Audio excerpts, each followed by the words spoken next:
Hi, my name is Joanna, and welcome to Rare Connection. Today I'm joined by Patricia Geurds, who is the ambassador for the National Organization for Rare Diseases, or NORD. She also has a daughter who has a condition called FOXG1, which we will be discussing, and is also an advocate and a author of a book called Writers for Rare. And so I'll let her discuss more on that. So we want to start out with, Patricia, can you discuss your daughter's syndrome, how she was diagnosed? Sure. So my daughter Kinsley, she's now 12. When she was born, everything was normal. Everything was, her APGAR score, everything was going well. And then around 2 months old, she started to turn like blue. And so we took her to the hospital and they sent her back. They're like, she's okay. She's like a breath holder. And that happened again. And when they were doing they noticed the fontanelle had closed. So they wanted to do different testing and stuff. Geneticists came in, but they really had no diagnosis. And she did okay. So she had her first surgery at 2 months old because she had Laryingomalacia. So after that, she would go on to have over 50 surgeries and procedures, and everything kind of cannonballed from there. And they told us when she was about 4 months old, take her home and love her, but she's not going to make it till her first birthday. We don't know what's wrong. We don't know what she has. So we went through the diagnostic journey for many years. It took us almost 9 years to get her diagnosis. And throughout those 9 years, she ended up having seizures, GI issues. She was in and out of the hospital all the time.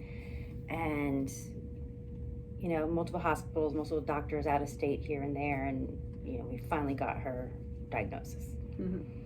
So you're not the only one that's been one with Laryngomalacia. Mm-hmm. You want to discuss a little bit about that?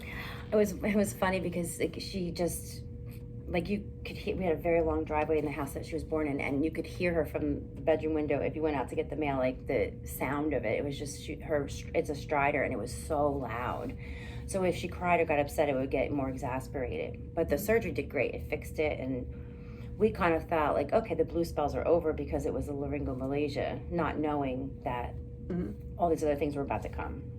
So did she have feeding issues also? Yes. So she started out, she nursed for 14 months fine, and around 9 months, they're like, she's failure to thrive. We need to help her to gain the weight. So we did the NG tube, and she only needed it at night.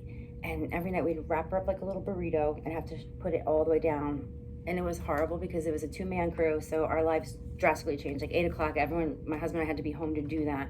And then in the middle of the night, you'd hear, she'd rip it out. And, so that was the beginning of that. And after she did that for about 4 months, and they said, we probably should put a G tube in because she's going to need more. And I was very hesitant. I'm like, I don't want to put a hole in her belly, what happens when she wants to wear a bikini when she gets older?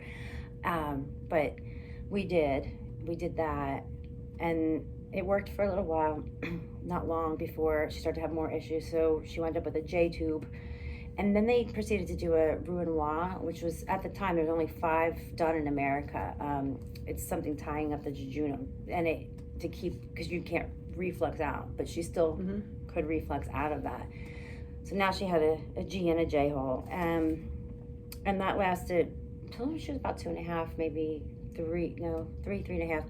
And we had to go with a Broviac, which is the line that goes through your neck to your heart to give the nutrition. Mm-hmm. So now you're in a whole nother world because she has chorea movement. She's always moving, and it's very dangerous. If it gets pulled out, you can bleed to death or whatever. And then the infection started. So you have to be very careful when you hook it up and hook it down. Mm-hmm. And what would happen was, I had to do it with my husband because the nursing agencies didn't want to touch it because it was I guess considered dangerous. They didn't want to get infections. And then she started getting translocation from her stomach up, and we would be in the hospital almost every 8 to 10 weeks, and she'd be in for 2 weeks to fight the infection, take the antibiotics, come home. And every time that happened, you have to keep feeding the belly to keep all your organs and everything working. She'd drop all the way down. So it took 6 years, multiple line infections, 2 times on life support because she went septic shock from it. And finally we found a doctor, and he was amazing, Dr. DiLorenzo. He's like, I'm going to take 2 medicines and we're going to get her working. And I did not believe him. I'm like, there's no way. This child can't even get medicine in her stomach at this point because everything just comes up. But those medicines worked. And a year later, she finally got weaned off the Broviac, and knock on wood, has not had all these hospitalizations or anything like that. So we got her life going so much better. Yeah. So most people are able to come off those tubes, but have you, I was going to say, so you said, so she doesn't have any kind of alarms when they go off at night? Just the pulse ox, so that way we can check her heart rate and her saturation. And those numbers are so telling. Like, you know when she's going to start to wake up because her heart rate goes up a little. She gets very low when she's in a deep sleep, and so it alarms me or my husband or the nurses that, you know, if something were to happen with a seizure or something that could hurt with her breathing, we'll know. Yeah. So I was just wondering, if you're out of sleep, how would you know if there's no alarm that goes off? Just by the beep of the pulse ox. Yeah. And so do one of you stay awake at night, or? Yes, so if we have nursing care, thank God, and it's been a godsend because I've had 3 of my nurses have been with me for almost 10 years now. So at nighttime, they sit with her and they monitor all night. When I don't have a nurse at night, it's me. And when it's just me, she knows it, and she will be up all night because she just wants to play. And she just laughs and parties all night because she's like, Mom's up with me. And sometimes I get in the bed with her, but when those nights happen, I don't sleep. I wait till the next day when I have another nurse come in. So I saw that you also train your children how to do this. Yes. So when this all happened, she was so young, and they were so young, and my husband and I wanted to keep their lives as normal as possible with doing all the activities they're doing, but also be part of her care, because it is frightening not knowing when you know your sister's blue, or there goes mommy to the hospital again. And it was funny when the one time we were at my son's soccer game and Kinsley started to have a little blue spell. So people were like, oh, we'll call 911. And I'm like, no, she's okay. And Fallon, who is she's 3 years older than Kinsley, got the oxygen tank, put the little mask on her, and Kinsley was fine. So yeah, I think for them being part of her care, and we were very honest about things. You know, I tried not to hide things from them because they would just know anyway, so they could be part of the care. And you know, when she has these big seizures, it's like we had a big Great Dane dog, so my son would know, I'm going to take him away. One would call 911, one would get the oxygen. Like, it was like a whole team of, they all knew what exactly to do. And to this day, I'm so impressed by their way of dealing with really challenging situations, but also she just adores them. Like, they're so good for her. Yeah. How is it on your children learning with all this? I mean, now that they're older, like when this all began, my son was maybe in 7th grade, so he's now 24. They've just grown, like, with, you know, they've always been kind children, but the empathy and the wanting to help and stuff, I think it inspires them. My one daughter began writing stories about her sister. The other one now, maybe she's going to go to college to become a nurse, because I think that inspired her. And yeah, so I think they have a very different perspective on life, because they don't take anything for granted, because life is so fragile in our home. And so it's nice to see how they've grown. They accept it, and I don't know, I think that they've come out of it pretty good. But I know there's a lot of things I probably missed when they were younger, and that, you know, we don't go on vacation anymore because I was always in the hospital with her. And there's things that they unfortunately didn't get to have in life because of their sister. But then I think the flip side is they've gained so much more on the other end of it. So how did you get into advocacy and all this? Gosh, it's so funny. The one point they were saying to me, like, you know, they thought she had like a mitochondrial disease, and they're like, it's not looking good, she doesn't have long. And I remember Googling it at the hospital, and I was like, I saw a mom wrote a book about it and was advocating. And I remember looking up to the sky and saying, Lord, wrong mom, I don't want to advocate, I don't want to give speeches, I'm not going to write. And I was always a writer before all this, but I was like, you got the wrong woman, just make my baby safe and healthy, and that's it. And ultimately she did not have a mitochondrial disease. And as much as I tried to fight the advocacy, it just brought me there. Like I started out with writing a legislation in New Jersey to change the way insurance companies handle people who have, there's no code for it. Like you have to try medicines, you have to try procedures because you don't even know what the disease is. Like if you had diabetes or you had something that's very common, the medications, the protocol are all aligned. When you don't have that, then you have to keep trying. And then insurances are saying no, they're denying, they're delaying. So I wanted to change that for the children in New Jersey so that they could get the care they need without the delays. And one day I went to Rare Disease Day at the State House in New Jersey, and I had my legislation, and I was sitting there and just hoping to pass it along somewhere. And at the time, one of the assemblymen says, "Stand up and tell your story." And I'm like, I didn't come to do this. And I did. I took that leap of faith and I shared Kinsley's story and the legislation. And from there, I just started to meet all these wonderful people who were like, "We want you to come and sit in on this and that." And I slowly became an advocate, and I started to work for NORD. So NORD, each state has an ambassador. It's the Rare Action Network. And we're like the boots on the ground kind of people, like where we will reach out to the community, get resources to different people, connect families. And the one big thing we do, which I love, is Rare Disease Day. I get to plan that and that type of stuff. And I slowly kind of grew into that, and I've got other opportunities from it, and more speaking engagements, and then meeting people and doing writing. And so it's been exciting. It was not the path I wanted or needed, but what I always tell myself is, when I think back to myself, when I had all these little kids running around, I had Kinsley here, and I'm on the phone with insurance for 2 hours, like, why can't she have the medicine? Or why, I think back to those moms and those families and their stress and the uncertainty and the isolation and loneliness you feel. And that's why I get out of bed and do what I do, because I don't want that for other people and families. And now that I feel like I've come out the other side and I can manage it, I want to help them. So, for those who don't know, rare diseases, at least in America, they do vary from country to country, but in the US they do, so it's considered as 1 in 200,000. How many, so FOXG1 is a ultra rare. Ultra rare, yes. So that's 1 in 50,000. There's only 12,000 documented cases in the world, and then what I found out was there's variants. There's 100 different variants. So it's like you have this ultra rare, and then all these different variants. So they're the one commonality is all FOXG1s.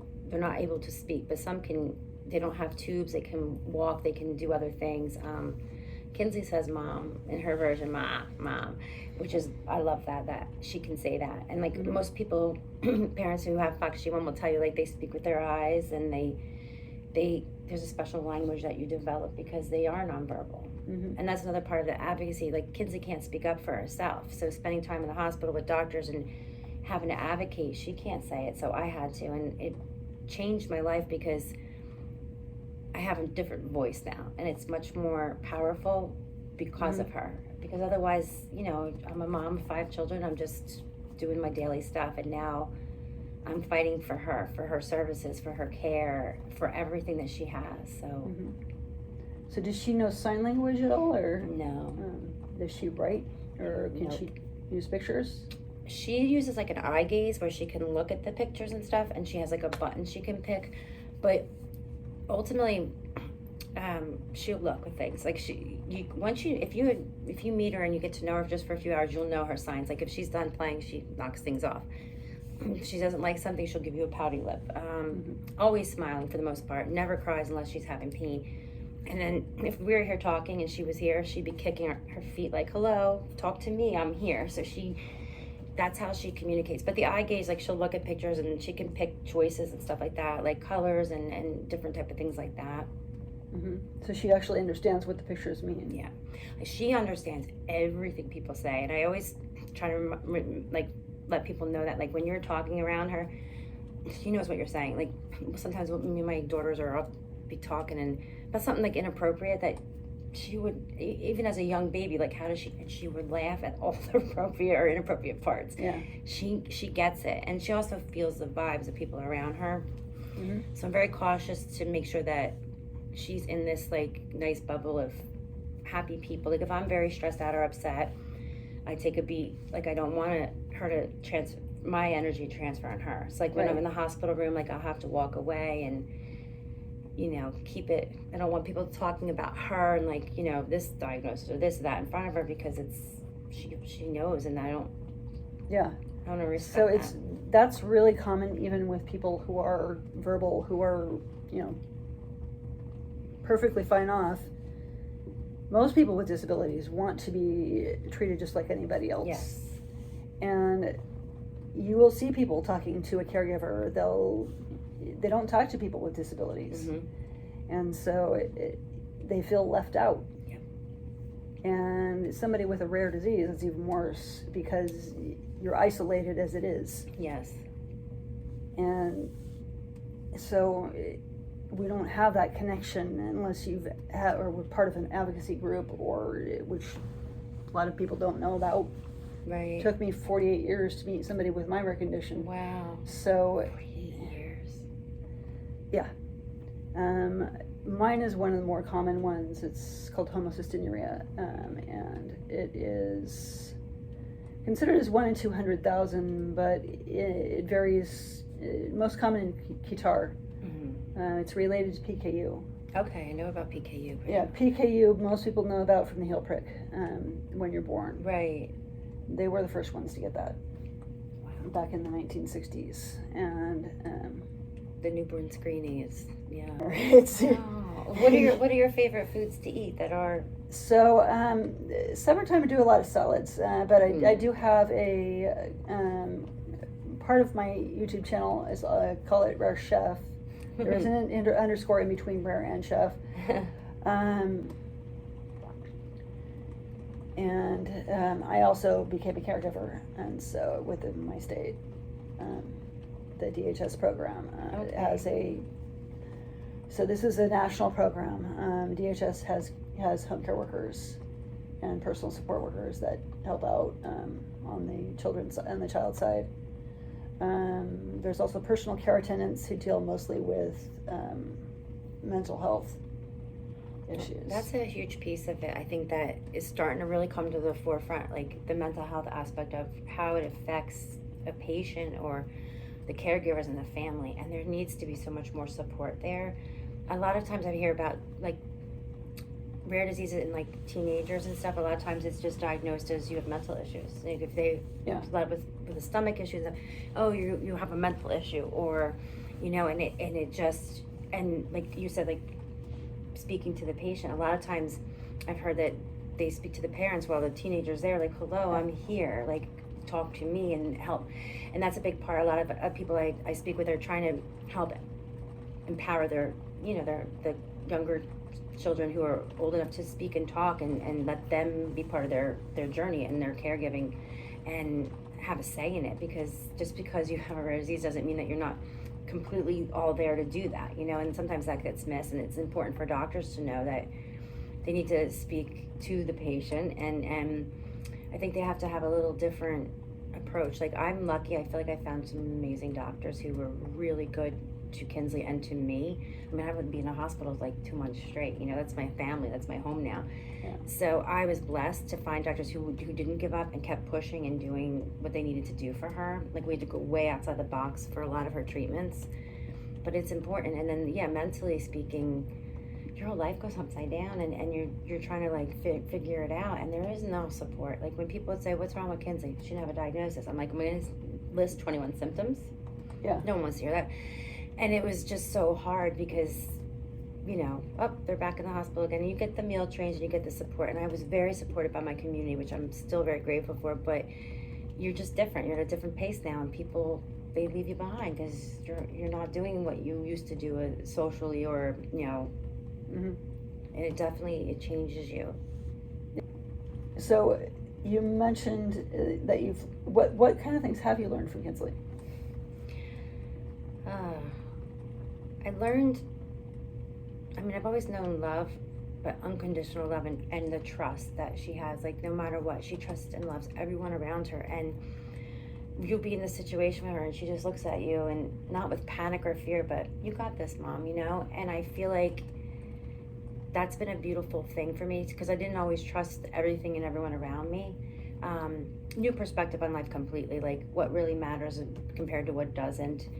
And I've learned that, like, the strength and resilience of her, I don't know how she's had multiple code blues and all these, I've had to resuscitate her so many times, and she just comes back like, hey, and it just makes you see life so differently. It is so fragile, and you have to make every day count and be meaningful. And it can be hard because not everybody has a happy day all the time, but in her world, when you're with her, you just light up and you feel that happiness, and I want to hold on to that more, like just more and more. And I think everyone who meets her learns something new about life, and I think it's a greater appreciation for, she's able to walk, she's not able to speak, or she can eat like a little bit of food for taste, but all those things that we take for granted that we can do every day, we just sometimes complain, like, oh, I don't want to go food shopping, and I don't want to make dinner. But you're lucky that you have that advantage to do that. Where she never looks around at anybody like,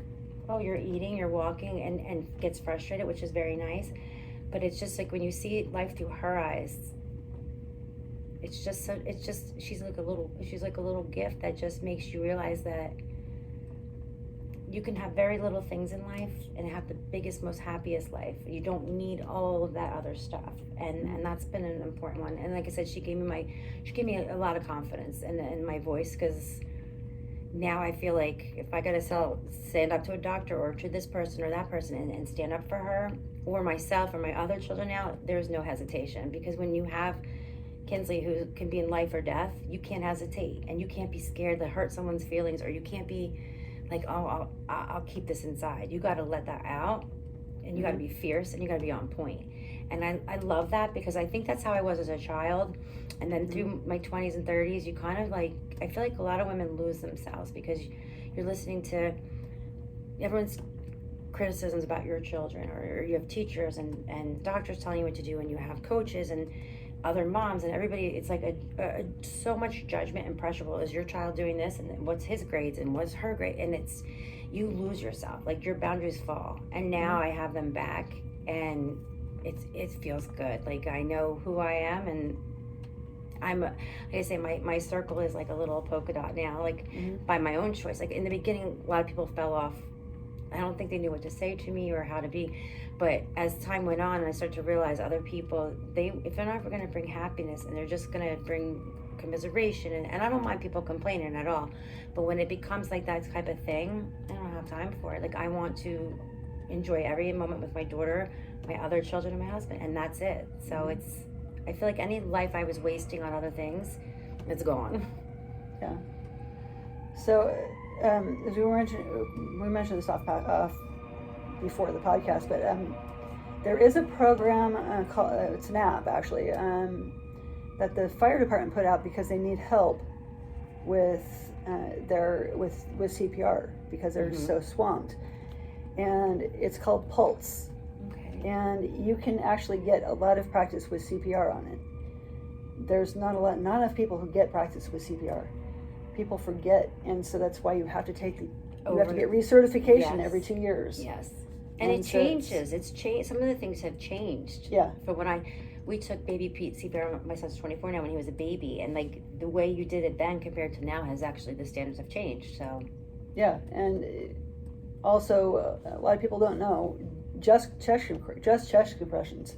Yes. Will actually save a lot of people just without the breathing. Yeah. So. And it's hard. Like. I remember doing that on the doll and stuff. It's hard. I feel like everyone should learn CPR in some sense, because you just never know when you're going to need it. Yeah, but it's staying alive is the yes. Wait, I don't know if you ever watched The Office. Yeah. When he's doing, did you ever see that episode? No. Okay, you have to Google that. The Office, when they're doing CPR and the guy's singing "Staying Alive," you need to watch that episode. Yeah. It is hysterical, but it's true. That's how you you have to watch it. You'll love it. Yeah, it's so funny. Yeah. But yeah, that's. But it's different from children to adults. Yeah. So even babies are different.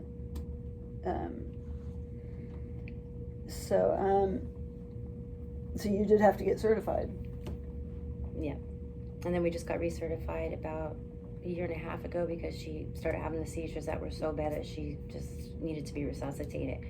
And I had done it right, but I didn't do it as well as once I learned it again. So I'm grateful that I was able to get her back, because remembering all that stuff, like you said, and you're in the middle of a situation where it's your own child. Like it's not often you have to resuscitate someone you actually know and love dearly. Mm-hmm. So when I went back in and redid it again, it was much. Like we got one of those flat boards that goes underneath instead of putting her on the floor, because sometimes she's in her crib.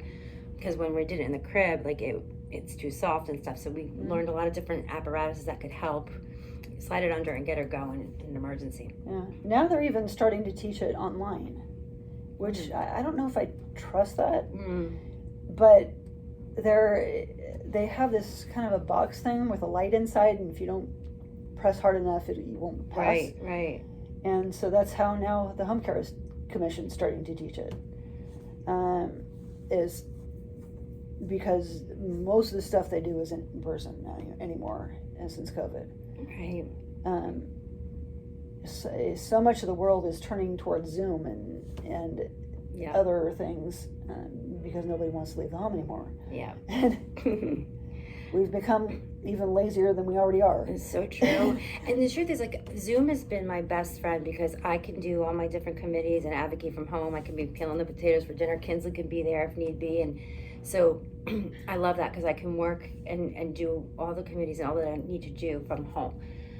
But I do like being out in person. That's why I'm happy to be here in person. Like, I like meeting people and being in meetings where you're sitting face to face. And, you know, I'm not a homebody. I prefer to be in person, but it's nice when you can reach across the globe or across the country via Zoom. So there's... Yeah.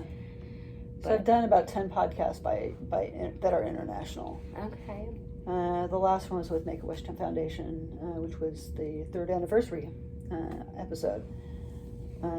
They're a wonderful organization. I Yeah. love them. That was Make-A-Wish International in Amsterdam. Oh, okay, yes. Yeah, so, but do you work with Every Life Foundation also? I have, yes. Yeah, there's another one. It's fairly, I think this is one of the newer ones, is Simon Searchlight. Mm-hmm. They do a lot with seizures. See, Everyday Life Foundation, we had a meeting and we did a lot of preparatory for it to talk about seizures and stuff and how it affects our families and stuff. Mm-hmm. And that was really exciting because I got to share Kinsley's story and share the importance of like how epilepsy affects families and children and stuff like that. So the FDA could really know like when they're approving and not approving, like to get it from a whole different perspective. And the one interesting question was like risk benefit to, would you take something new or new treatment or therapy or medication? And you know, the one mom on there, her daughter has so many seizures in a day. Now Kinsley, knock on wood, does not. They're more rare. They're dangerous but more rare. And like what she'd be willing to do, well, she needs to stop those seizures because it's limiting for her daughter. But now that I'm out of the hospital for 3 years and their seizures are controlled, I would be less likely to do that. But it's good for the people who are making decisions, like where your risk benefit is. Like when Kinsley was at the end of her Broviac, like she ran out of access points, and they had palpable come in and say basically she's out of access points, so we can't give her nutrition. Like, and luckily this doctor came up with the medicine that fixed it. But I would have tried anything at that point, anything to save her, you know. So now, like when they want you to go into trials for FDA and that type of stuff, like I'm less likely to do that because I'm finally home. I've been home almost 3 years straight with her. We have our family life back. But someone else who was in more critical would jump right into that. And it was fun sharing those experiences and just seeing everyone's different perspectives on how that works. So talk about the FOXG1 Foundation. So what do you do with them? Well, I was working with them for a little bit with Advocacy, but that kind of just fell off a bit for me just from other work I'm doing. But there's co-founders, Natasha Fritter and Nicole Johnson. They're magnificent. They both have FOXG1 children, and they created this foundation, and they have their own lab where they're doing the gene therapy and stuff. And the gene therapy testing is coming soon, which is amazing. Like the beginning trials, they've raised a lot of money. They have the citizen system that they've done, and then they did like the natural studies. I was looking at the clinical trials on this. And they've done amazing work, and in such a short time. Like, they've fast-paced it. So partially when I started to talk to them, I think it was a year or two ago, I was going to do like some more advocacy and things like that for them, and then it kind of went into fundraising and things. So that's kind of why I fell off a bit. I'm not good at asking for money, and I'm not good at asking for help. And I haven't really shared Kinsley's diagnosis, which some people will find it odd, but I feel like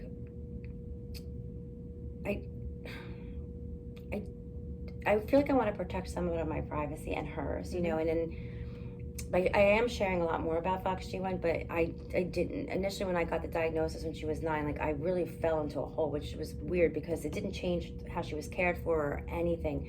But it was just like you finally get a diagnosis and it's a lot. And so I didn't even research it for over a year. And then I was brought into it, and that's how I started to work with FOXG1 Foundation. And so I guess I kind of just keep that still as a little personal piece. Like it's out there, but it's not like, you know. Yeah. And I'm not embarrassed or ashamed of it at all. Like, I'm happy she has a diagnosis, but people still don't understand what it is. I don't know if I fully understand all of FOXG1 because there's a lot to it, but her diagnosis, it does not define her at all. And I always say that's why it's nice to have a name and a label, but it doesn't change anything for me now or even then. Right. As long as it's known off of and a researcher actually pointed this out, but a lot of the rare conditions are known off of their genetic code, which is what FOXG1 is, and the other one is a doctor's name. If they're known under those, it's not the most appropriate name because it doesn't say anything about the condition. Right. It doesn't explain what the condition is. Mm-hmm. And most doctors aren't looking up what a rare condition is. They're so wrapped up in their own thing. Yeah. And especially if they're in a specialty, they're looking at their own specialty. They're not combining with other doctors, and doctors don't communicate, let alone look up a rare disease that very few people have. Right. And they don't have time for that. No, that's part of like I've been trying to push this for a while, like sharing. I know doctors share, like researchers, scientists, doctors share their journals and stuff, but how to create a system where it's so much easier to put in. Like Kinsley had the West test when she was 2 years old, the whole exome, and nothing came up from it, and they missed the FOXG1 on that. And my doctor, so we were at CHOP, and then we went to DuPont, and long story short, my doctor from DuPont went over to the clinic back to CHOP, and he was like, called me one day, and he's like, I think we know what this could be with Kinsley. We want to get the West test done. I think working with the genetics counselors, he's like, I think we know what it is. And it's funny because the symptoms are spot on for her. Like seizures don't start till you're 2 years old, and so many things, it totally fits Kinsley. So he went above and beyond. His name's Dr. Matt Demsko. He's the one who wrote the foreword for the book. He was doing research and he found it, and that's how we found it. Otherwise, I don't know if and when we would ever found out what she had. So I applaud him for keeping in and digging in, do that. But like you said, there's a lot of doctors, they're so busy, they're constantly trying to find these things and study and research, and I just wish there was a better way to share that information. Yeah, and what you got to point out is you never know when somebody's going to walk through your door that's rare. Right. And so I always appreciate it when a doctor is willing to look up a condition. Yeah. Yeah. I mean, especially if you have a patient with it. I mean, to put those pieces together is probably not easy, and that's why I think some of these doctors are so thoughtful, and they take that home with them, and they say, I'm going to figure it out, and they dig in and get that. And that's why I've had doctors that I'm like, leave, go, you're just blowing smoke up my tush.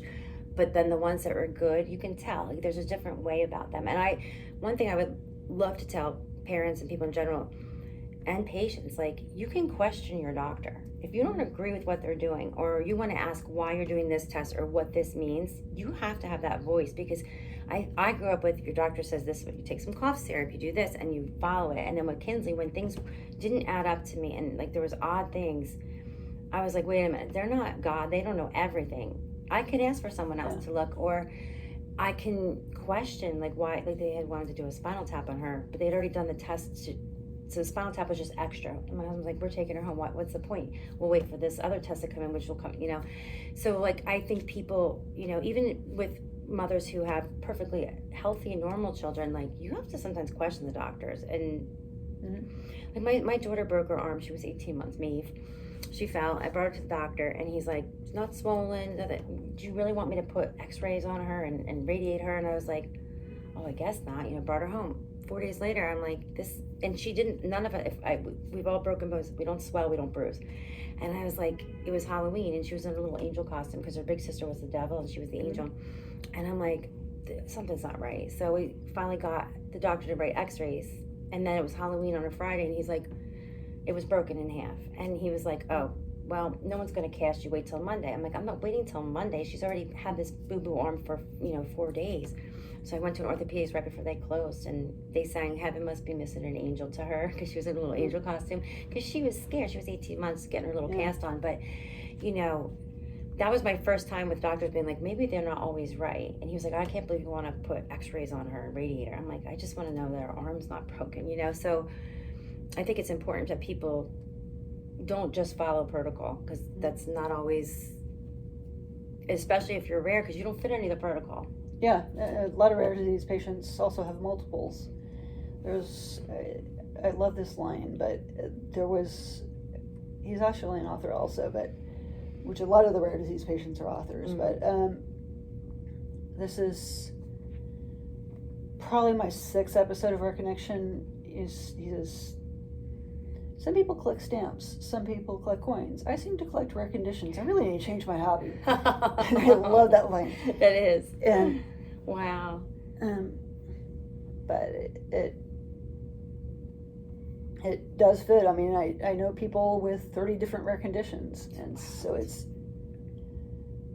and you wonder how many of those conditions are fitting into another or fitting a condition that we don't know about yet. Yeah. Well, that's what they said, that Kinsley's, whatever she has, it's probably not been discovered yet. And that's the thing about sharing, like, your research, like the brain with Kinsley, with epilepsy. People may not study FOXG1 per se, but what you find within the brain for other diseases like Parkinson or Alzheimer's, same thing with like GI issues, like more common ones, that could be something that could help a FOXG1 patient. So like sharing that data, whether you're studying FOXG1 or seizures or this, all connects to the brain. So if they could share that more, and like that's how you're going to find new things. Like Kinsley's medication, they're not using that the doctor discovered that would work, the 2 medicines for other FOXG1 patients now because it worked for Kinsley. So that's a little something Kinsley was able to give back to people because... Yeah, and even among different species, I just did there's something called One Health, where it's even animals use human drugs. Oh. And so it works the other way around. There's a medication being studied for its feline infectious peritoneal disease, and which is the cat version of COVID. Ah. And so it's now being studied for long COVID. Interesting. In humans, and so it's the foundation is called Every Cat Health Foundation.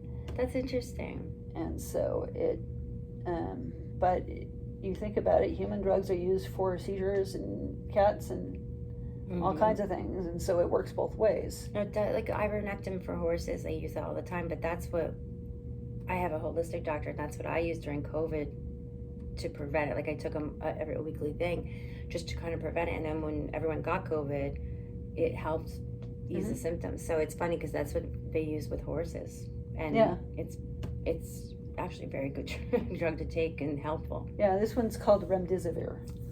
I feel like I've heard of that. I don't know. Why would I have heard of that? I don't know. I don't have cats either, but... Yeah.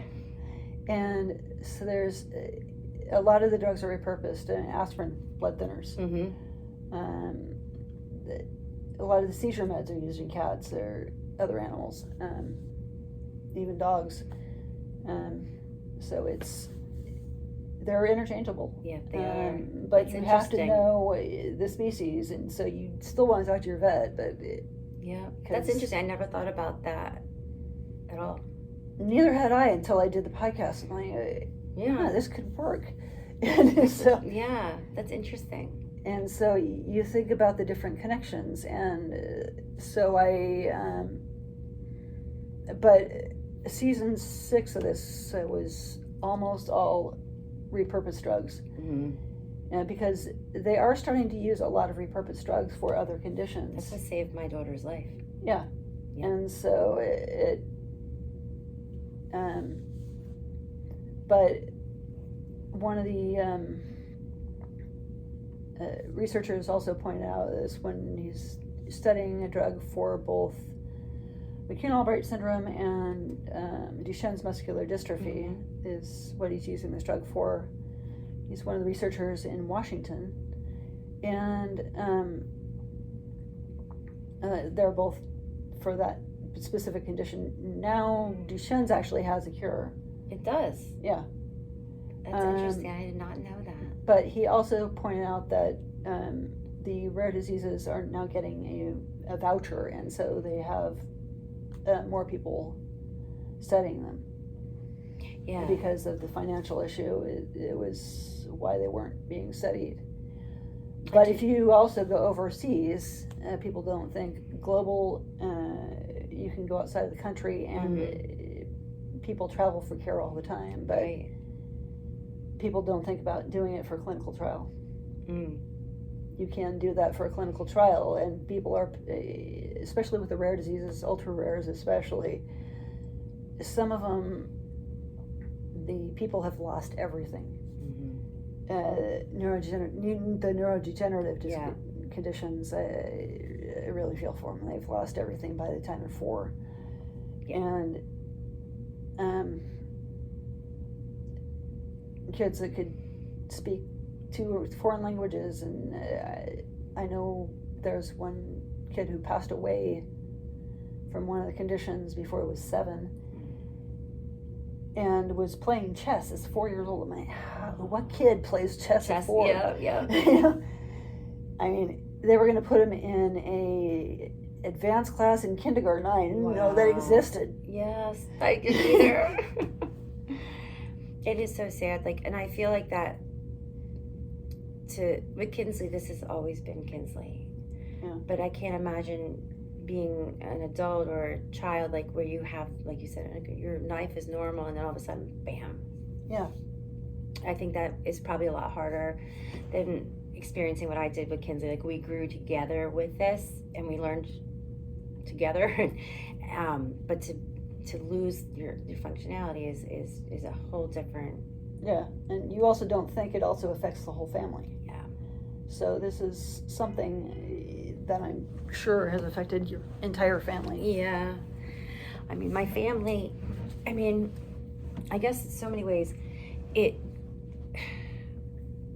well, I'll start with marriage. You get married, you have these children, and your life is going along, and then all of a sudden this happens. And the majority of marriages, they don't last through a child who's in and out of the hospital and stuff. So for us, it was, he was home with 4 little children. I'm at the hospital. We'd switch out, of course, because I wanted to be with my other children, but he owned his own business. And ultimately, we lost the business because he couldn't keep up doing all of it. And this is in the beginning when Kinsley was really in the hospital a lot. I couldn't work because I didn't work before I had Kinsley. And, your mom, you have all these children, and then you're going to go back to work, and then she's in the hospital, or, the nurse doesn't show up. Or in the first 2 years, we had no nursing at all. I don't know how I survived that because we never slept. So it's a strain, but I'm very lucky and that my husband Dolph has been loving, supportive, and just gets me through it. Oh, your husband's great. He is. He drove me here today. It was pouring rain, and it's a city, Pat. I'm going to get you there. Otherwise, you'll wind up in Delaware or somewhere. I'm like, you're right. Who's with your kids? My nurse is with Kinsley. So my children now are Hayden's 24, he lives on his own, and then 22, 19, and 16. Yeah, so most of your kids are out of the house. Well, no, only Hayden. The other ones are still there, but yeah, so they're a lot more self-sufficient. But in the beginning, I was there consistently. Dolph worked a lot, and it was mom. Mom was up in the morning making breakfast, getting him to school. And then I was the one that tucked him in at night. He would too, but it was always mom. And then all of a sudden, poof, mom's gone with Kinsley. So that dynamic was, things weren't, we had help, like my one sister-in-law, my parents, but things weren't done the same, like the breakfast they would eat or doing the homework or their bedtime routine. And it shifted them a lot. And then, we ended up moving to a different home. We moved a lot. But so everything that was stable just kind of crumbled. And you don't feel it when you're going through it because you're like in survival mode. Like, I just got to get through this. I get through this. And we never want any of the other children like to miss out. So we were like, they went to dance and soccer and travel and all that stuff. And at the end of the day, like those years I look back and say, how did we get through it? Because it was exhausting. Yeah. But you don't feel that. I lost a lot of friends, and then some of my husband's family we don't speak with anymore. There was a lot of judgment and blame. I'll never understand that. Like, she's not sick, she looks fine, because she looks perfectly normal. I was a bad mom, I was causing it. Like, my breast milk was causing her to have reflux and just so much stuff. And you just get to that point where it's too much. And they just don't understand. They don't. And I'm okay. Like, if people have questions, there's curiosity, and I get it. People won't understand it. You have to live it to know it. But to try to be understanding or have some empathy for the situation, and I did not receive any of that. I got criticism all the time, and I was like, I'm doing pretty good considering everything that's happening, And so that's hard. That's really hard, because all you want to do is like be held up through it, and the people who you think will be there, they're not there. But then other people who you barely know, or in the community, or a parent or a friend, they're there. I'll take her to school. Like the one year, the teacher it was picture day, and I always had my girls' hair curled with the bows and stuff, and the teacher's like, I'll do it all for him, Pat. I know you're in the hospital. And I was gonna drive home early in the morning too. She's like, nope, I got it. I know how you like it to look. So like, there's such generosity and kindness that comes out of places you'd never expect, and then where you would expect it, it's the exact opposite. So it's gutting, really hard. I would never treat someone the way I would have been treated by people that I loved and respected. Yeah. Learning, but also from the other person's perspective, learning to ask the questions. You don't always think of the questions to ask, and people haven't seen this, and so it's a learning curve. Definitely. But you have to learn to ask questions and not blame. I do a podcast on this. Actually, I did it. It's not really a podcast, but this was before I started doing the podcast. Because I have been blamed, because I have been accused of faking it also. And so it's a video on all the different things that we hide, or that aren't seen, like bite marks on your tongue from a seizure, which you can't swallow your tongue. And that's one of the misnomers. Right. Don't ever stick anything inside somebody's mouth. Yes. Because they will choke on it. Your tongue does go down your throat, but you can't, it's impossible to choke on it. With a seizure, you do want to turn them on their side. It is a rescue.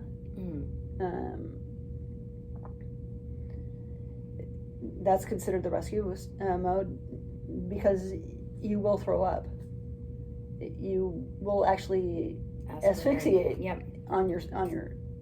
on vomit, and that was actually the last thing I remember with my last stroke, was throwing up my medications. Really? Yeah. And I had multiples inside the hospital, but before I even went to the hospital, my father was walking me out to the living room inside my house, and I couldn't balance. And he said, what are your normal symptoms of a seizure? My balance goes off, I get really bad headaches, I throw up, it's all this stuff. And so I had my roommate at the time, who was blind, I had to yell because I was paralyzed on my left side before I left the house. And so I walked back to my room and was sitting on the bed, and I asked my roommate for a glass of water, and she brought it back, and I found out I couldn't hold up my arm. And I said, Dad, come back.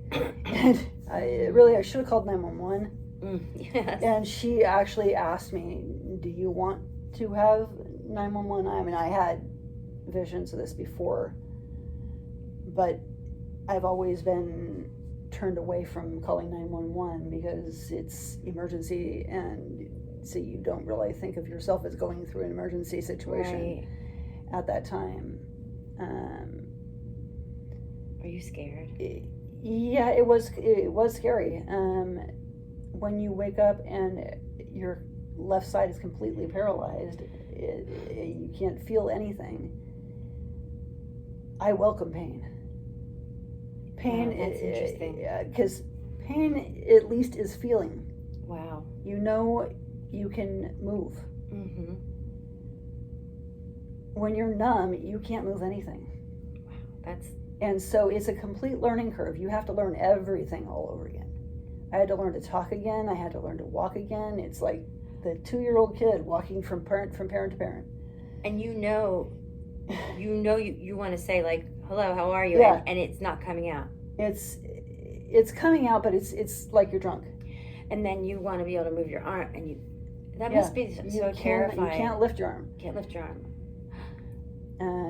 The water glass poured right onto the ground. Oh my gosh. And so this is what you go through. And even with the seizure meds afterwards, after I learned how to walk again, you're going back and forth. I got pulled over for drunk walking all the time. Because what are they doing out there in Oregon? No, because people thought I was drunk because goodness. the seizure meds cause ataxia. Mm-hmm. And so with ataxia, you're walking like a drunk person. Oh my gosh. And so what do you say when they I said, here's my seizure meds, Did they ever make you do a and so sobriety test? No, but they they will come out, they'll come and ask you and say somebody called and said you were drunk. Oh my goodness. And so they will call it in, they ask for your ID, they'll call it in and find out you're not drunk. Yeah. Oh my goodness. And so but even to this day, the doctors in the emergency room especially if your B12 deficiency can also look a lot like a stroke. And because the first thing you have is a numb face. Yes. And so you're also talking like a drunk person with that. And you have the balance issues with it also. So the first thing they'll do is generally CAT scan. But in the emergency room, they're so used to getting drunk people. Oh no. And so it's the first thing they think of. And they don't look at your chart because they don't have time. Right. And you're lucky if they know your name. Even though you have to repeat everything over and over again. Yeah. Every time the doctor comes in, you're saying the same thing. And so I was up at Oregon Health and Sciences University because I go there for my metabolic appointments, and that's also where they have the food room, which is all of our medical foods and formulas and stuff. Because they all have to be prescribed by a doctor. They actually sent a neurologist in and says, is there some reason, most people don't even notice it, but he says, is there some reason why the left side of your face is driven? Yeah, I had a chart. Yeah, if you had looked at my chart, you don't know I had a stroke. No. That doesn't instill confidence. Yeah.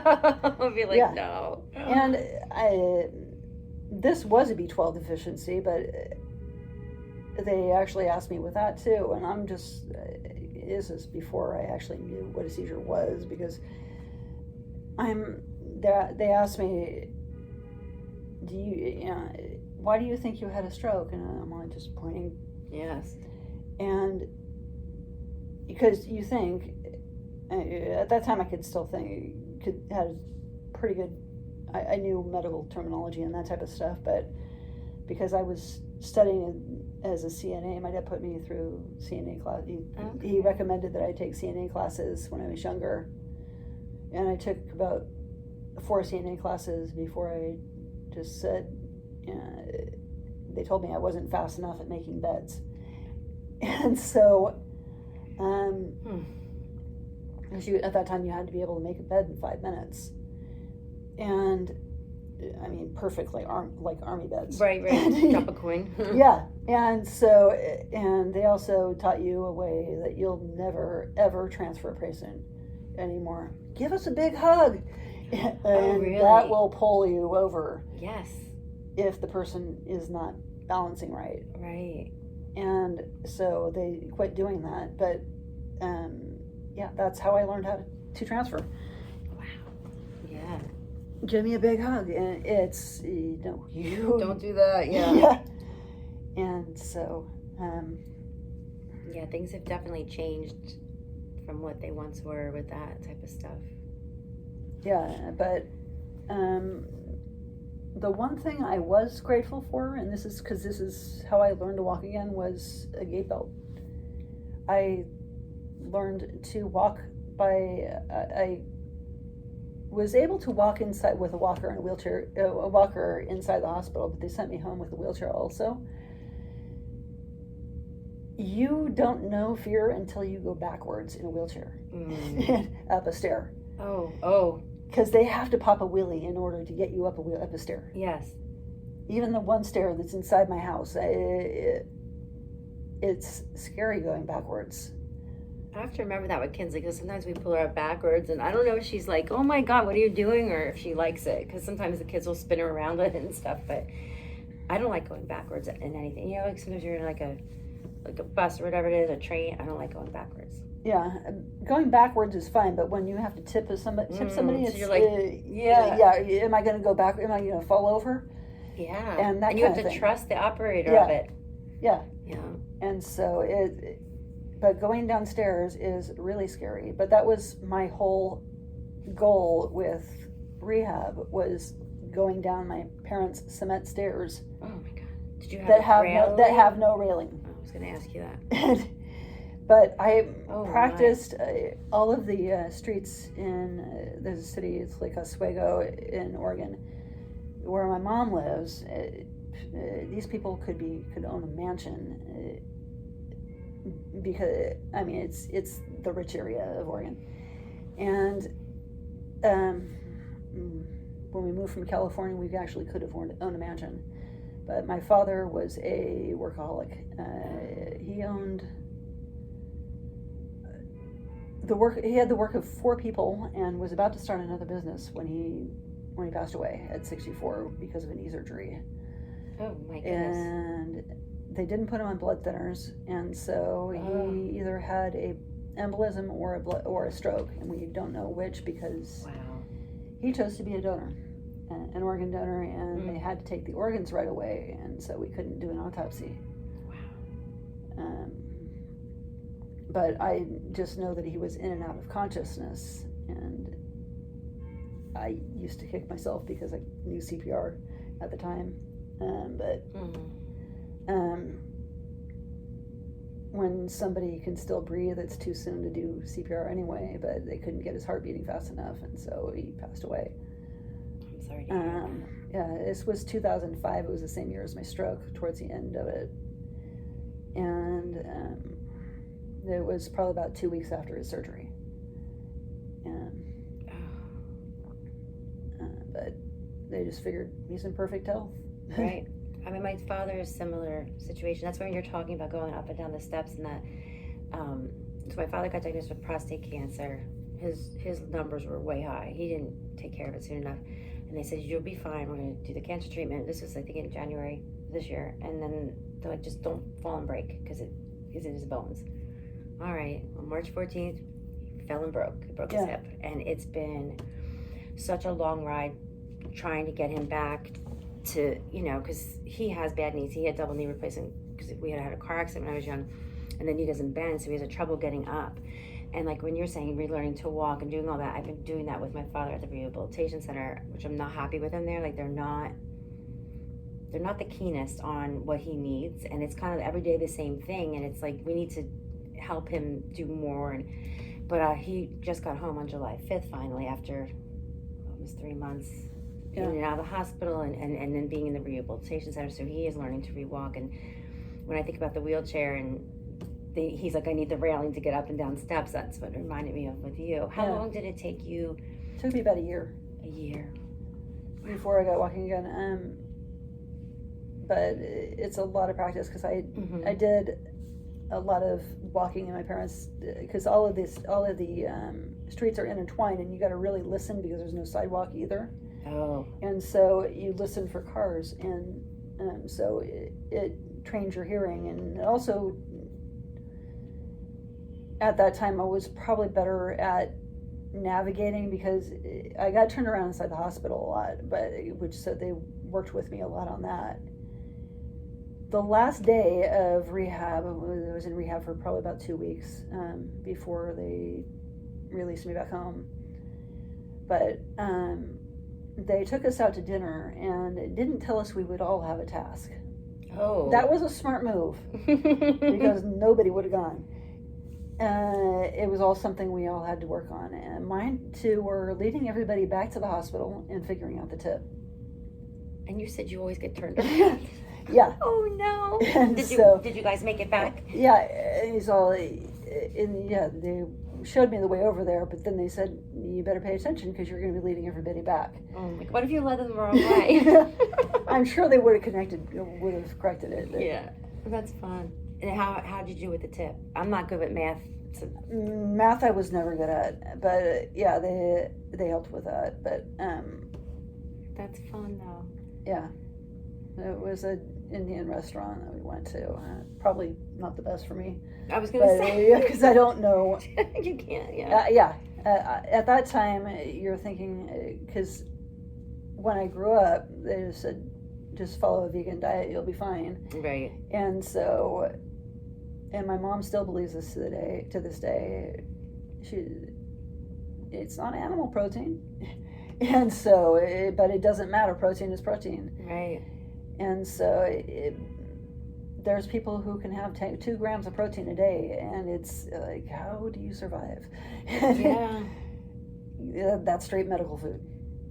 And so, because there's nothing in the store. I mean, it's even things like oranges and peas and most beans and nuts and things all have protein. Oh my goodness. And it's, if you think of it, I mean, it's mostly the liquids that are fine, because whereas it's the meat, the pulp that has all the protein. I didn't even know that. And so if you're looking at me, some gravies are fine because it's liquid.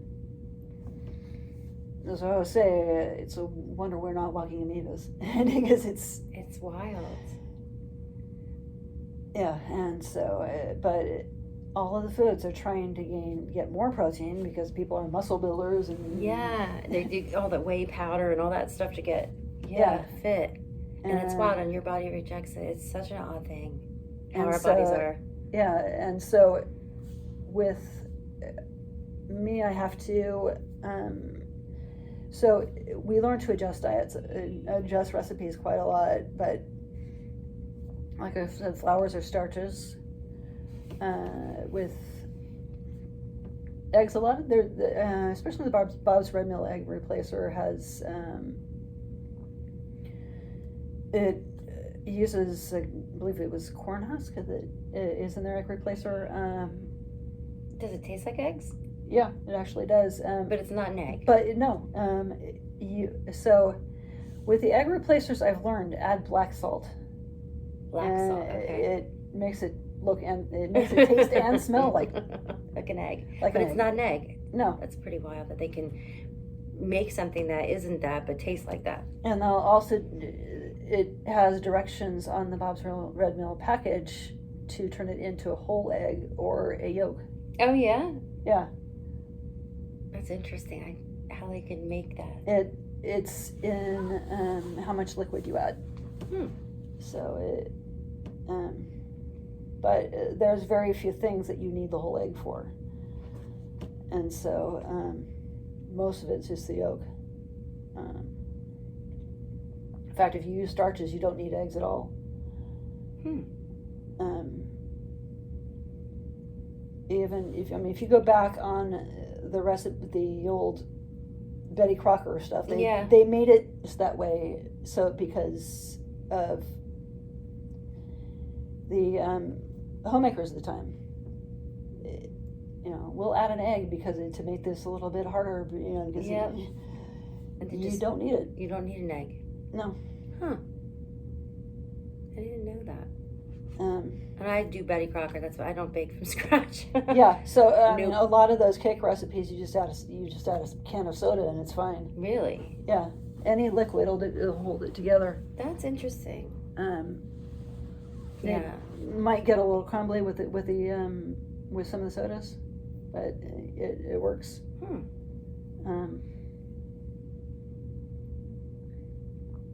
But again, sodas can also be used as cleaners, and so you wonder how good they are for you. I've seen that where people put it in the toilet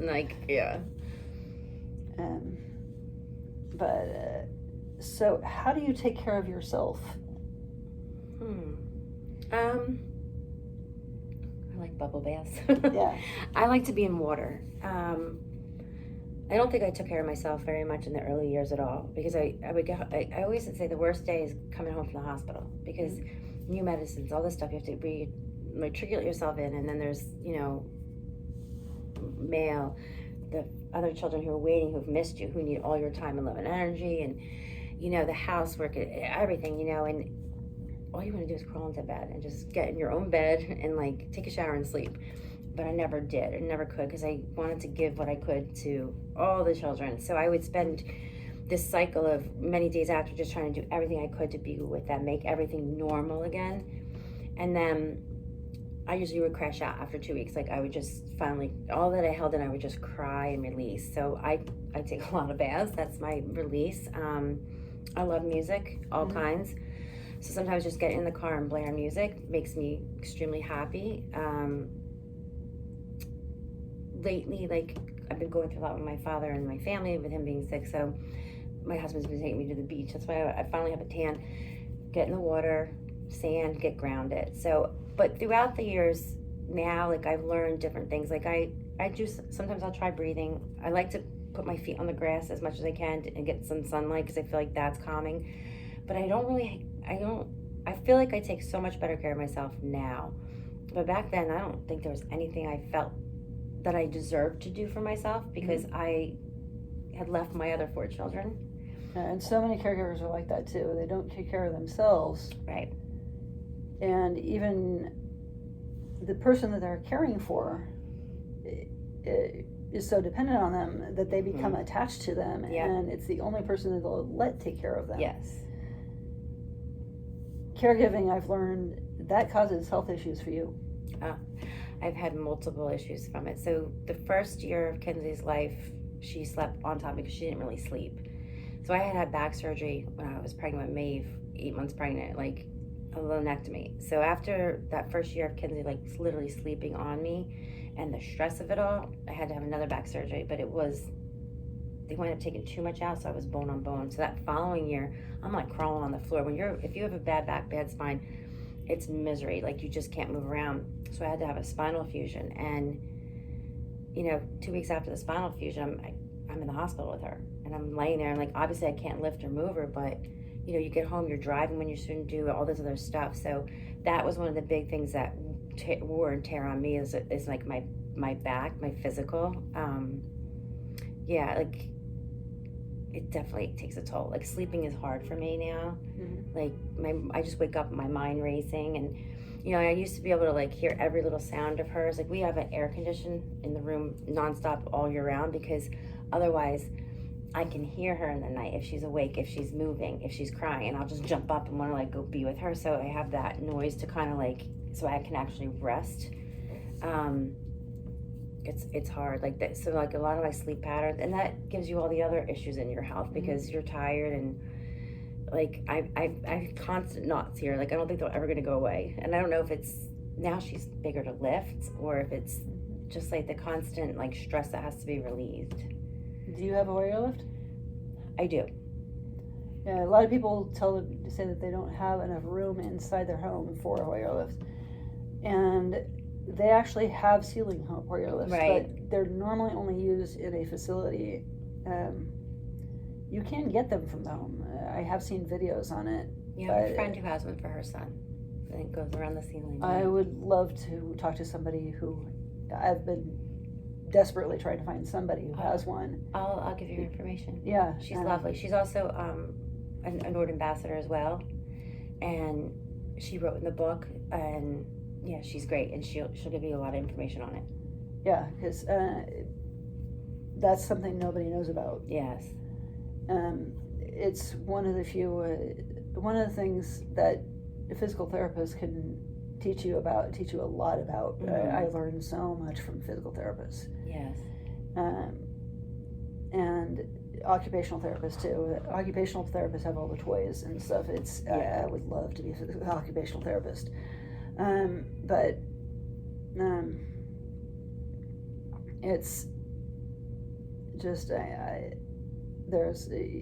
they have so much, but that has got to be the most rewarding position. I mean, Kinsley's had a lot of different therapists, but she had two.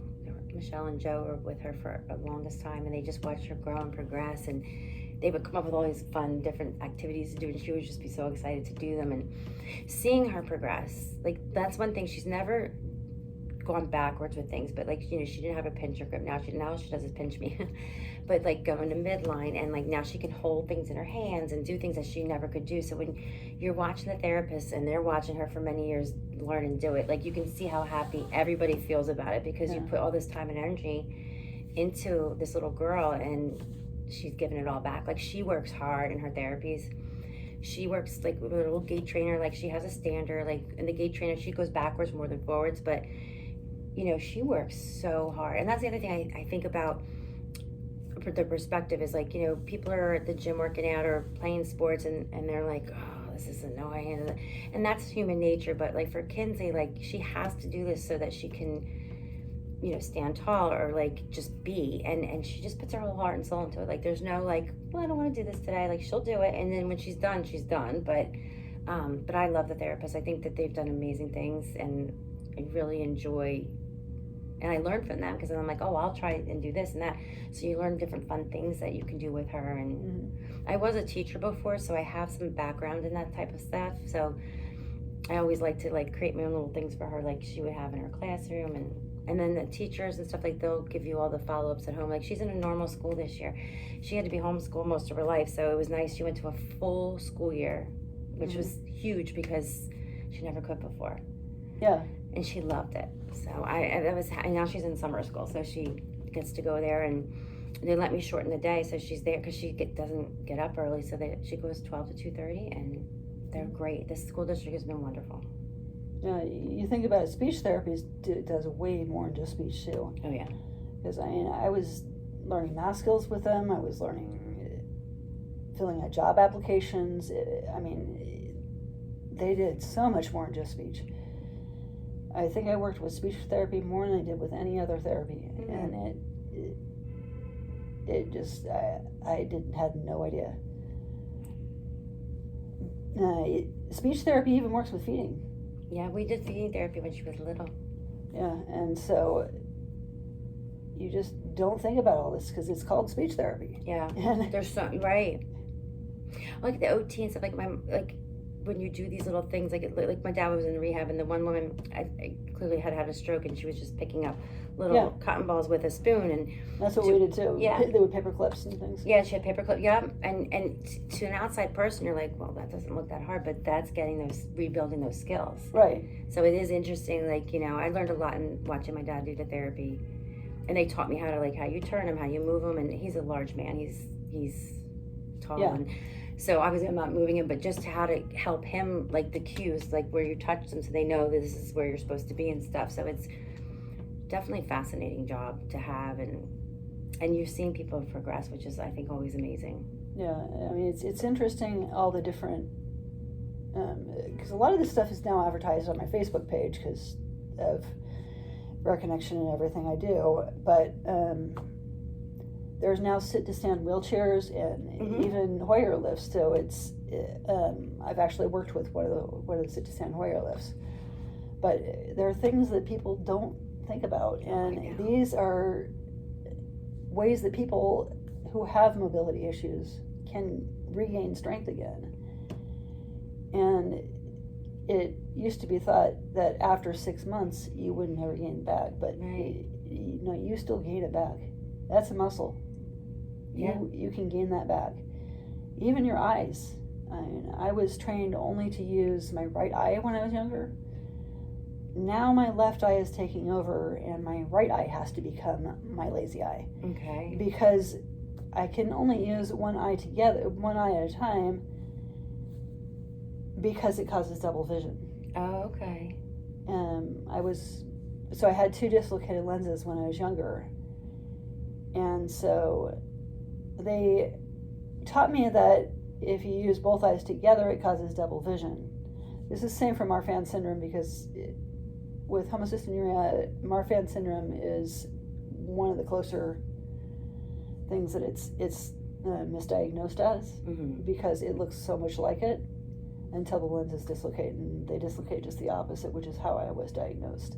Oh, okay. I rubbed trisodium phosphate into my eyes. Did you feel it when it happened? I don't remember it. Okay. But I'm going off of what my parents told me, I and cannot so imagine it's like, you get a little bit of trisodium phosphate on your eyes, and it probably stings like crazy. Oh my gosh. But they were doing eye washes, and I just happened to get a substitute doctor, probably fresh out of medical school. Oh. And because they're the ones that know everything, and the older doctors tend to be set in their ways and only will look at the more common conditions. Right. I was on the clinical trial at the time, and I thought what I was having was blood clots because I had raised my protein too much, and because that's one of the reasons I'm on this clinical trial, is to try and raise the protein, but so far I don't think it's working. They have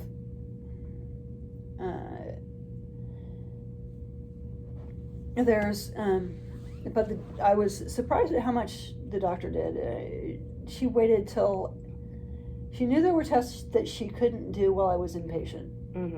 And so she waited till I was outpatient to do the test. Oh. And so, because that way you can't do them. And so it's a doctor who actually used her brain. Yeah. Understanding that the insurance and navigating all that stuff, and a lot of insurance is just there to pay the bills. And so even with nutrition, if medical nutrition is billed as durable medical equipment. Oh, is it? Okay. And so you're thinking walker, wheelchair. Yeah.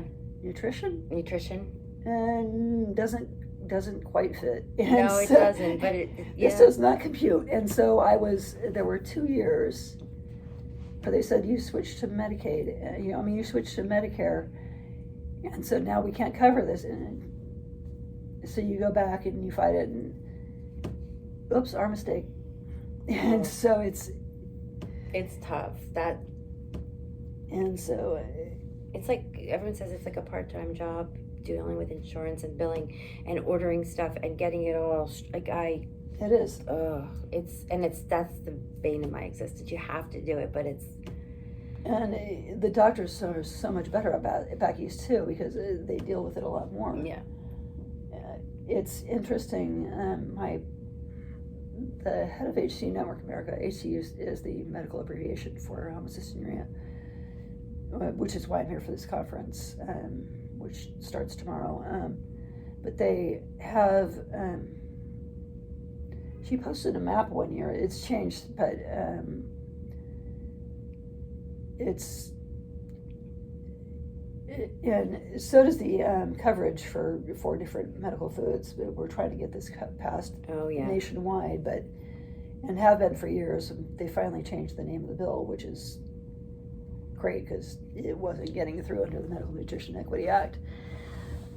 People have too many misnomers. Medical foods are sold in stores. And there's things like Bisquick. Mixquick is the medical version of Bisquick, and there's Cheese Whizzer that's supposed to be Cheese Whiz, but it doesn't come in a spray can. It's more of like a jar.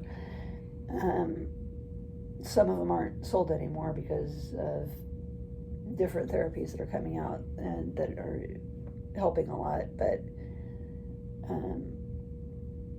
even with feeding tubes, people aren't on the G-tubes as much, or they're now on TPN. That's what Kinsley was, the Broviac TPN. Yeah, and so they're not taking the canned medical foods through the G-tube anymore. And so so a lot of these foods are disappearing now. And so those who still need them can't get them. And the first things to disappear are the stuff that you don't have to cook. The quick foods. Quick foods, yeah. And so it's things like breakfast bars and stuff that you could take on the go. They have something called Go Pockets, which are kind of like Hot Pockets, and that are just microwavable. I used to make them in the air fryer, and because you don't need the sleeves, and they crisp up without them, and better than the microwave. But it's just the easy stuff you don't have to cook, and that's the stuff that goes away. And so I come up with my own versions of them, and so as stuff disappears from the store, raises in protein, and I think it's a challenge that people don't even begin to think about or realize. Like, as I'm listening to you, what you can eat and what you do, like when I'm planning foods and stuff, and what's in it, and I can't imagine having to read every single label and the effects it could have on you. And as far as the access to the medical nutrition, I can't tell you how many times I've seen, like on my Facebook threads, different mom groups and stuff, that they were like, does anybody have this kind of formula? Because insurance denied it, or we ran out, or this or that. And it's happened to us where they denied it, and we're like, but this is all she lives off of, and it's so important. But it's something, again, that we just take for granted because you don't need it.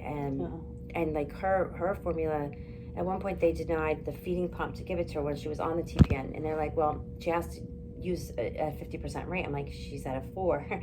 We can't get her to that. And they were like, well, if you don't, then we can't give you the pump. I said, if you don't give me the pump, her organs are going to fail, and you're going to be doing other, like that type of thing. And it was so frustrating. Like, we had a medication once got cut. It was cut all over the country, and a lot of children with like cerebral palsy and stuff like that.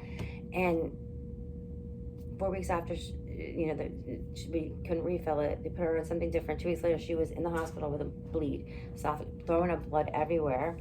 I'm driving to the hospital alone. Like, the ambulance had to come because they couldn't stop her from vomiting. And, she had to have blood transfusion, all this stuff done. How much did that cost the hospital for the one little medicine that they denied? Yeah. And I've just, it's funny, I just did a meeting about that. I can't remember, M something or other, about the medications and stuff, and making it more affordable. And I haven't read into it enough yet to know. I know with medications, the pharmacies, the pharmaceuticals, it's like, if you make medicine affordable, then they're afraid that research will stall because there won't be enough money for people to do the research. And New Jersey's a medicine chest of America, so like there's a lot of talks about all of that stuff. But like the big thing is the PBMs that are in the middle, like there's money in the middle, and it's a complicated system, and I don't understand it. And there should always be, and I say this all the time when I'm in meetings, stuff like, if this medicine exists, or this apparatus, whatever this person needs exists, nothing should stand in the way of having that in this country. And it's very, very frustrating because Kinsley needed a gait trainer. It took 9 months for insurance to approve it. She can't walk. She was little then. And like, when you're little, that's when you have time to grow and get your bones stronger, your muscles. Why am I waiting 9 months for this? Like her wheelchair, I went to get it. She got very tall, and they're like, she hasn't had it for 3 years. So you have to come back later. I'm like, her legs are literally on the ground now. And, you know, and once we get her the new wheelchair, it's still going to take another 9 months to receive it. And that type of stuff is beyond frustrating, because she's going to have spinal surgery at the end of August. She has a neuromuscular scoliosis, and, you know, going back in the hospital setting and going through all that is so challenging. But to have to make sure the wheelchair is right, and, you know, right now there's some things broken, it's getting fixed, but they're not going to be able to fix it for another 6 weeks. So, like, I know people who have, like, the van that they drive. If something breaks in the van, they can't get out of the house, you know. And there's so many things like those scenarios where, you know, people are living independently and living their lives, but then if something breaks and you got to go through insurance, and the doctor has to give them a note to say the doctor's not in your house, he doesn't know it's broken, and all of that, the whole system of it is so unnecessarily long, and it literally cripples you from being able to do what you need to do because you can't have the access to it. Yeah, even vitamins, though, the FDA now considers them as medical food. And I asked up at OHSU, because they have a food room there, I said, can we get this in the medical food, in the food room? And he says, we'll do a meeting on it. It turns out no, because but they used to be able to prescribe it, and now they can't anymore, and because it's considered as medical food. And so it's something I'd love to talk to the FDA on, because it is something that is vital for some people who actually need this stuff to survive. I feel like over the past year or two, like, there's been meetings that I've been placed in with the FDA or in seminars, and I feel like they're much more open now to hearing patient stories. They want to hear that in their decision making, which I think has been really brilliant. Like, they want to know exactly what we're needing. And I think, you know, if everybody has their own little part in what they do, whether you're making laws, deciding this, deciding that, but the people who really matter and whose voice needs to be at least included in this stuff is patients and the people who are living it, to explain, this is why we need this, or this is why we need that, and this is where we need your help. And I think it's been great that they're opening up to that, and that they want that more and more, so that they'll understand. Because they may not understand. Like, I think a lot of times people don't even realize what we need unless we get our ask out there. And sometimes it's hard to get that in front of the right people. I mean, that's one thing I wish, like, you know, to be able to, and that's what I think is great about your podcast, is you're able to get some of that stuff out. People need to know what they don't know and how to help and, like, force the changes that we need. Yeah. It's baby steps, but there is an FDA the last day of Rare Disease Week also, but I've never been able to attend. And so I don't know if you actually get to talk to the FDA on that day.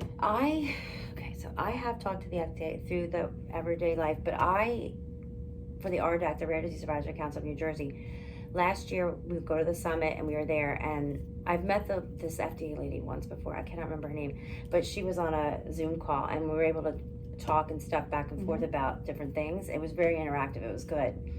So there's ways. Now, the FDA panels at the summit, I don't remember. I think it's the NIH day that they always have it at.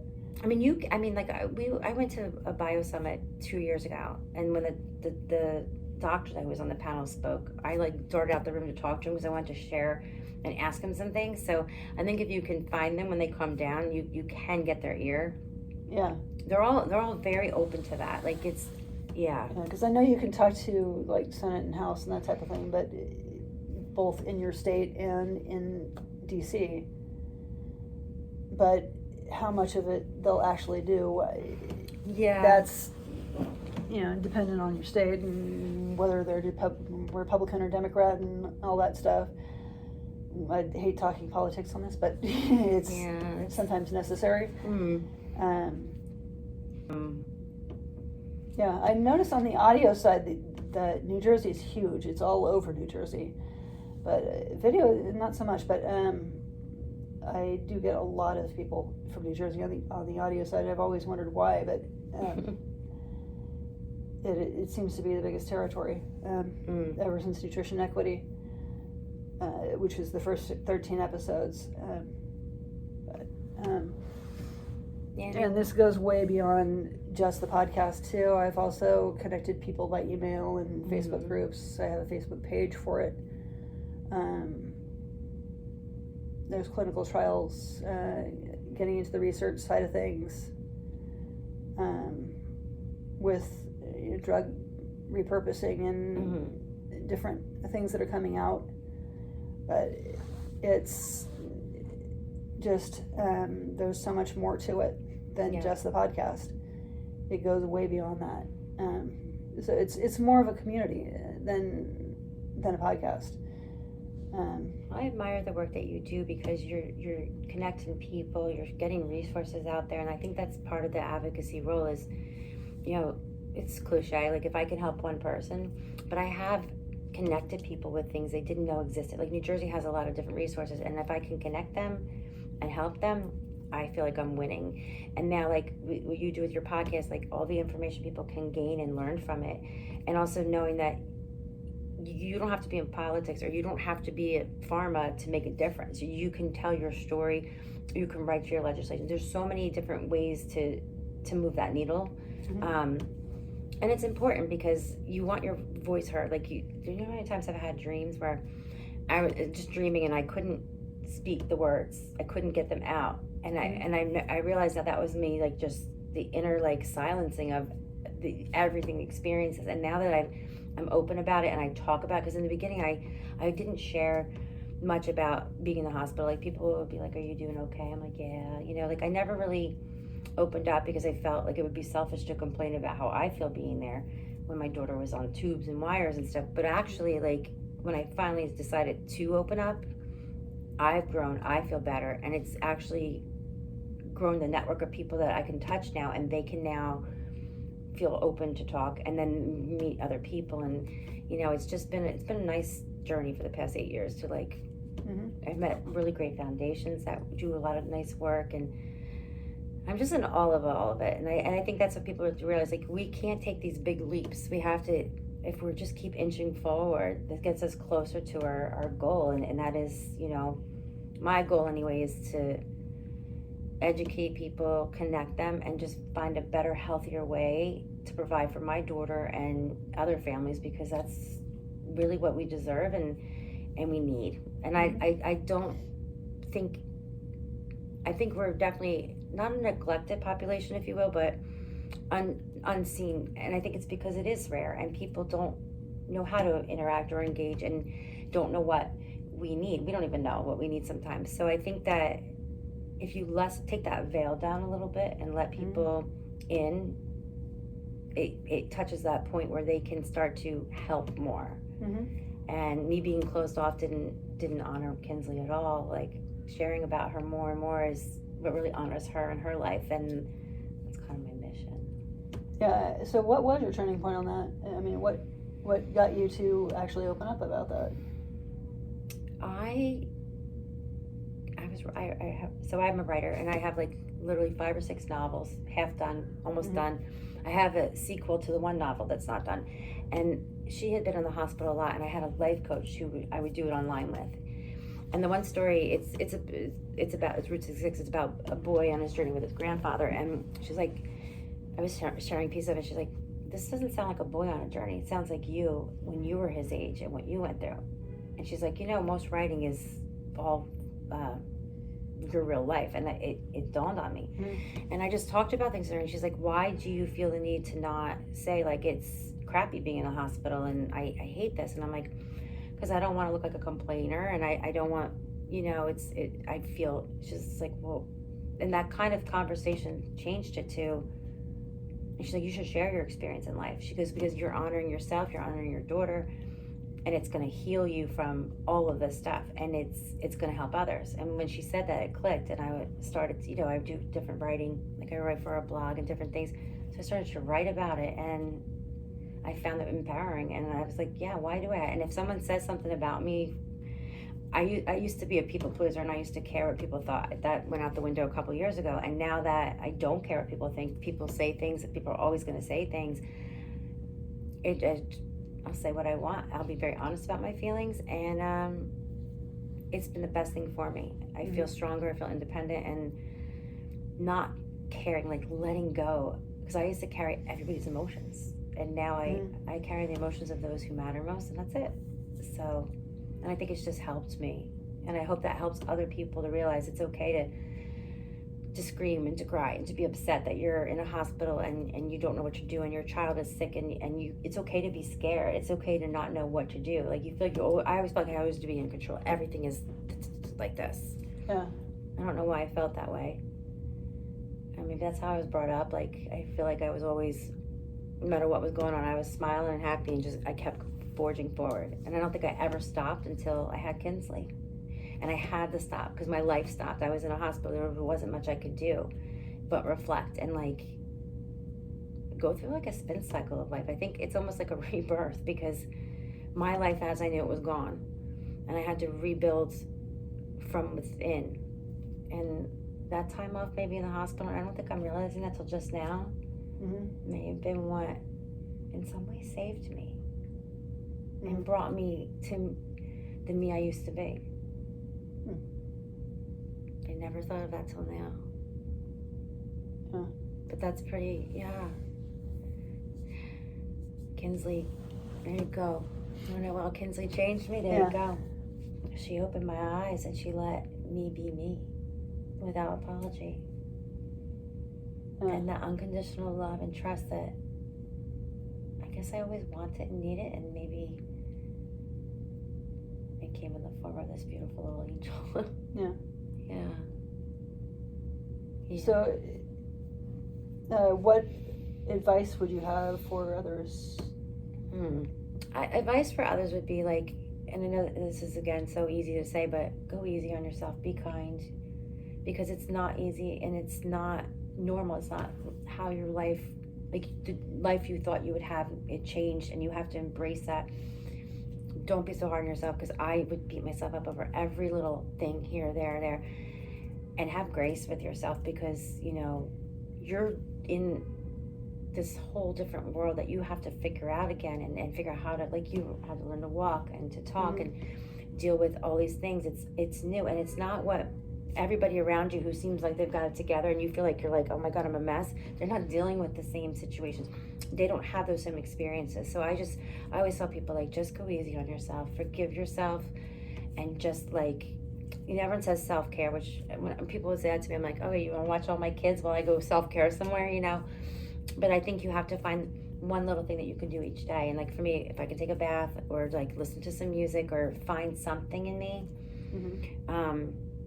and maybe you can't have that every day. You can't always have a good day, but if you can have more better days strung together, you know, I think you have to have faith in something or someone besides, you know, like, you have, like, I have a very strong faith, and I think that, you know, life is hard and it can be very challenging, and you have to look for those little good pieces in it. Like, you know, a bird out the window. It all sounds silly, and I know, as I used to be in that, where, like, where's the silver lining? But there is, and sometimes you just have to breathe and open yourself up to see that and receive it, and, like, you really being still within your heart and mind.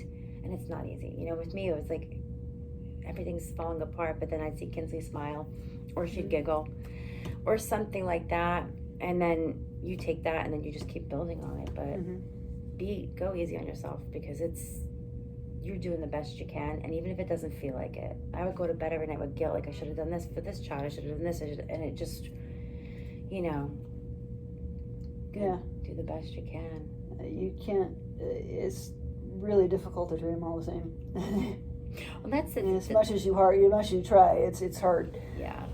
I always tell them, you know, I might be with Kinsley now, but when you need me the most, you know I'll be there.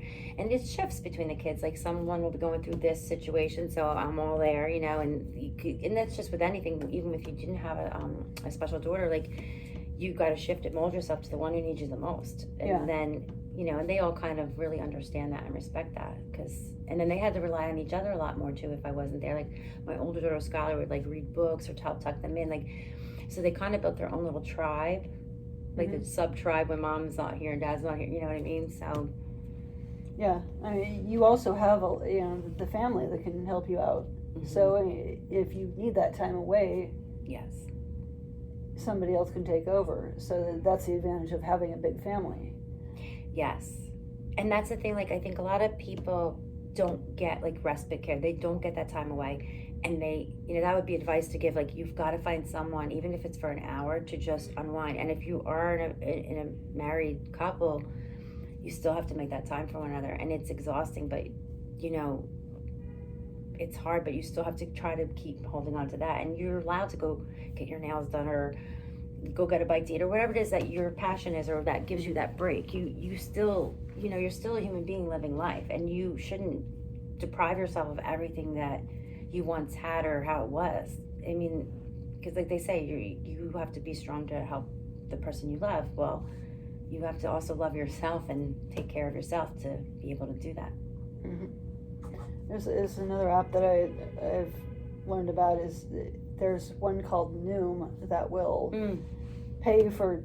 They'll actually give you rewards for. It takes forever to build up, but they give you rewards for doing steps and for every little thing that you do. If you make your bed, or if you do dishes, if you cook for yourself, if you do anything, they'll give you like 10 vibes, and it adds up, and you can either donate the vibes to charity and help out, or you can save up for a gift certificate to things like Starbucks or Target. That's or nice. Yeah, and so, but those two apps, Pulse and Noom, are great. With Noom, there is a part for if you're trying to lose weight also, which I'm not. I have one of the medical conditions that is known for tall and thin, and it's actually hard for me to gain weight, and so it's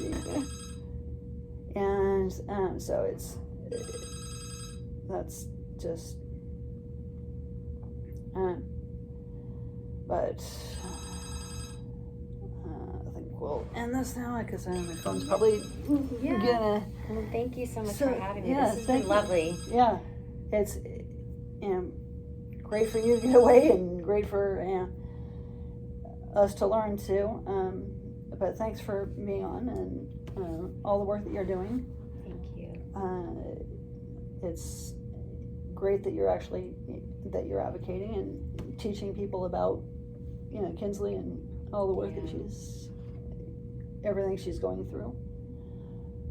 I actually really love what I do. It doesn't feel like work, and I think that's why I love it. Like, it just feels good, and it's easy for me, which I guess is just because it's who I am at the surface. Like, I have a really big heart, and I've always wanted to help people, and now I can do it in a different way, and so it's nice. I feel blessed. I told you in the beginning, I didn't want this, and now I'm here. Yeah.